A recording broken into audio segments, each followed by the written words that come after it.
Oscar Sudi, Didmas Baraza, wao walikuwa wana support Rigathi Gachagua kufa kupona.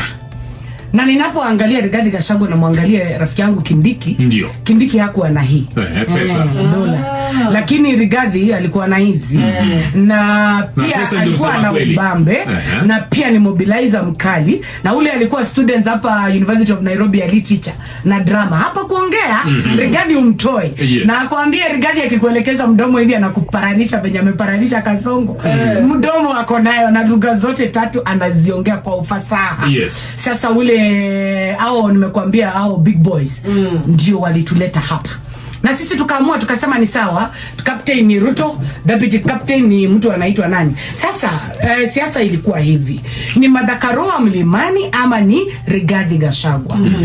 Wacha nikupe ukweli, Rigathi kujituma alijituma, alienda mashinani. Na mimi mara mingi nilikaa kwa dege na William Ruto. Mwenye alikuwa rafiki yangu wa karibu alikuwa William Ruto.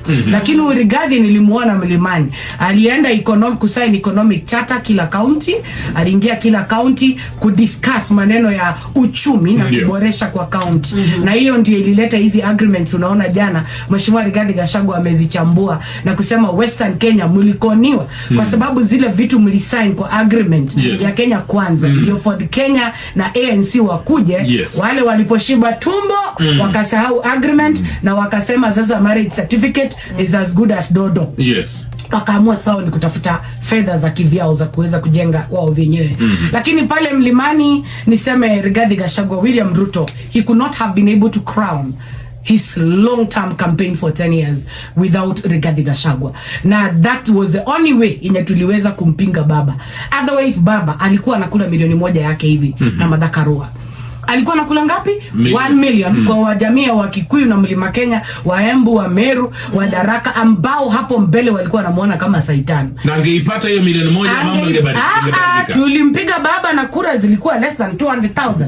Meaning that kama alikuwa angeweza hiyo ubabe kidogo 1000 hizo, assuming ni Martha Karua, assuming Rigathi Gachagua walikuwa na baba, baba angeichukua.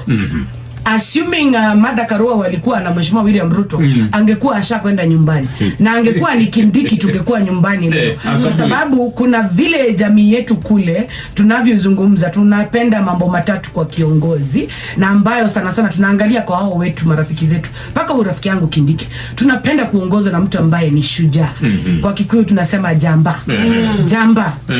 Na tunapenda sana kuongozwa na mtu ambaye anaelewa maneno za kifalme na mtu ambaye anaelewa tabia na mwenendo ya mdhamaki inakaa namna gani.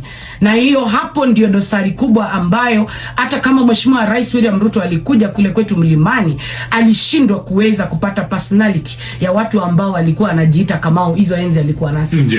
Sasa sisi mienendo yetu na tabia zetu za alia mfalme lazima kuwe ni mtu ambaye hana hasira, akuwe ni mtu ambaye si mwoga, akuwe mtu ambaye ako na huruma, what you call in English empathy. Na hiyo empathy siku ya Jumapili ulisikia kanisani nikisema kuna quality moja ambayo tunaikosa kwa Rais William Ruto. Yeye si baba, lazima uitwe baba wa taifa na rais wa taifa, kwa sababu ni mtu ambaye haukimbizwi na hamaki, haukimbizwi na kiburi, haukimbizwi na tamaa za pesa na mali. Kwa sababu navyomwangalia ni kama tulimweka pale awe rais, ajitajirishe, apate ubabe ndio watu waweze kumfuata kwa sababu ya ushawishi wa kifedha, lakini si aweze kudumisha uchumi wetu na kuinua kila mtu aweze kutajirika kule ndani.